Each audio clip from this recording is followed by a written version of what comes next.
میری کہانی میرے ساتھ ختم ہو جائے گی، کیونکہ دنیاوی معنوں میں میرے پاس کوئی پونجی نہیں ہے۔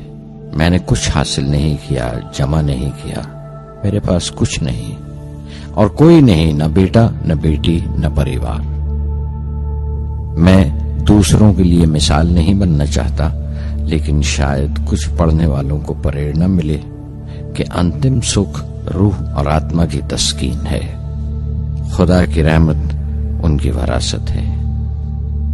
میرے پردادا اول، میرے دادا پکیر اور میرے والد زین العابدین کا خاندانی سلسلہ عبدالکلام پر ختم ہو جائے گا، لیکن خدا کی رحمت کبھی ختم نہیں ہوگی، کیونکہ وہ امر ہے، لافانی ہے۔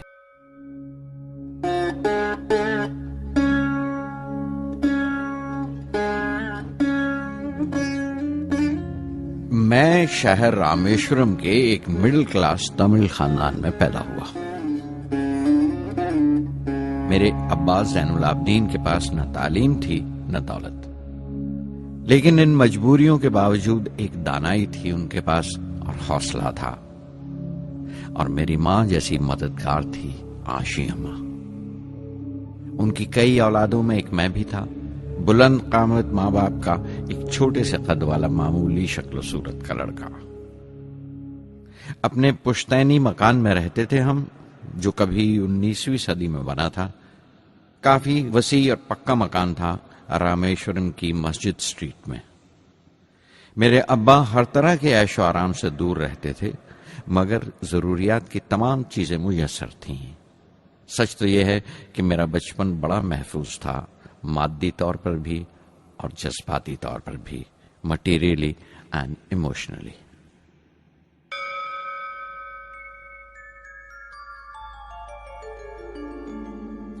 رامیشورم کا مشہور شیو مندر ہمارے گھر سے صرف 10 منٹ کی دوری پر تھا۔ ہمارے علاقے میں زیادہ آبادی مسلمانوں کی تھی، پھر بھی کافی ہندو گھرانے تھے جو بڑے اتفاق سے پڑوس میں رہتے تھے۔ ہمارے علاقے میں ایک بڑی پرانی مسجد تھی جہاں میرے ابا مجھے ہر شام نماز پڑھنے کے لیے لے جایا کرتے تھے۔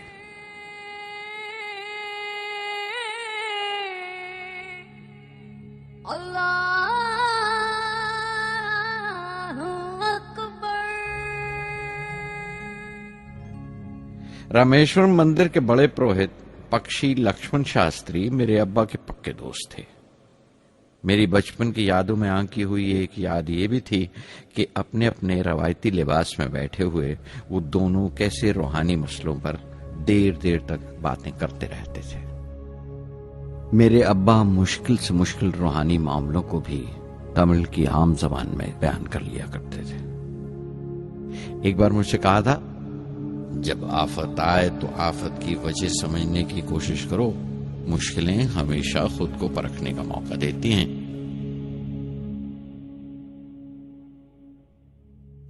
میں نے ہمیشہ اپنی سائنس اور ٹیکنالوجی میں ابا کے اصولوں پر چلنے کی کوشش کی ہے۔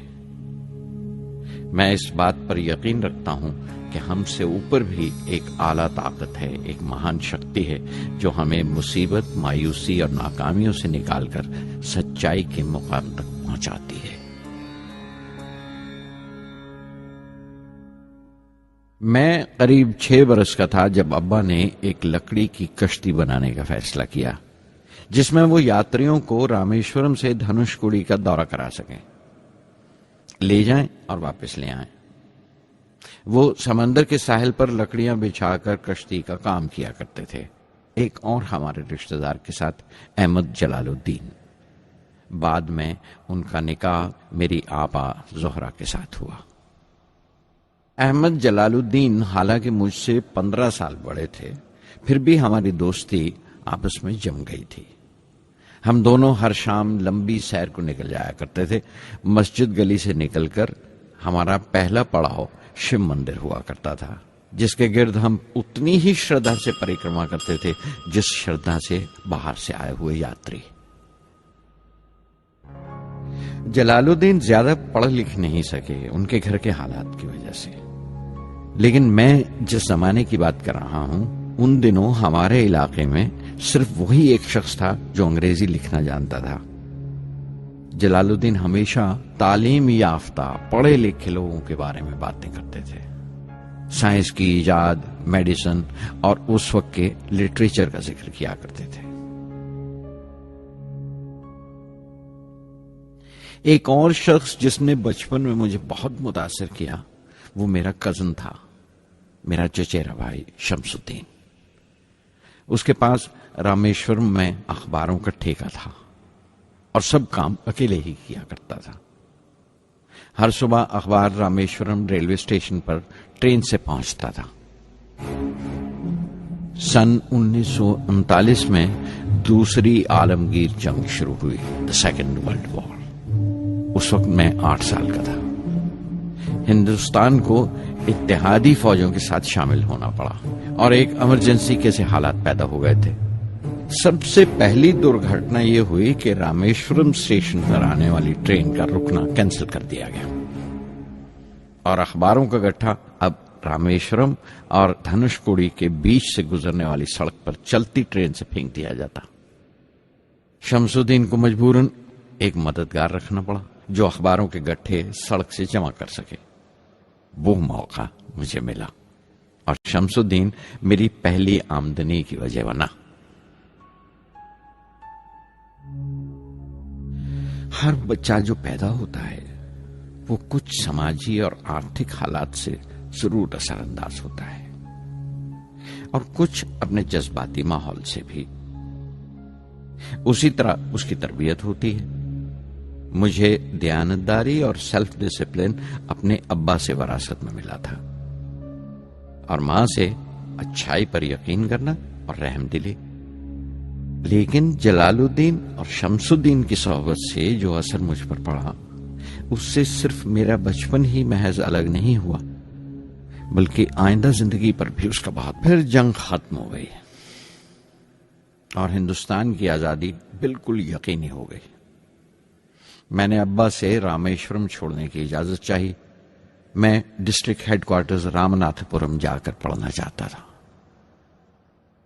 شمس الدین اور جلال الدین میرے ساتھ رامناتھ پورم تک گئے مجھے شوارٹز ہائی اسکول میں داخل کرانے کے لیے۔ جانے کیوں وہ نیا ماحول مجھے راس نہیں آیا۔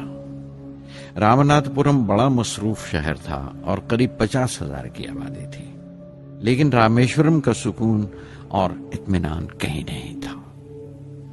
گھر بہت یاد آتا تھا اور گھر لوٹنے کا کوئی موقع میں چھوڑتا نہیں تھا۔ شوارٹز ہائی اسکول میں داخل ہونے کے بعد ایک 15 سالہ لڑکے کے تمام شوق جو ہو سکتے تھے میرے اندر جاگ اٹھے۔ میرے ٹیچر ایا دورائی سولومن بہترین رہبر تھے، گائیڈ اس نوجوان ذہن کے لیے جس کے سامنے زندگی کی بے شمار ممکنات کھلنے والی تھی۔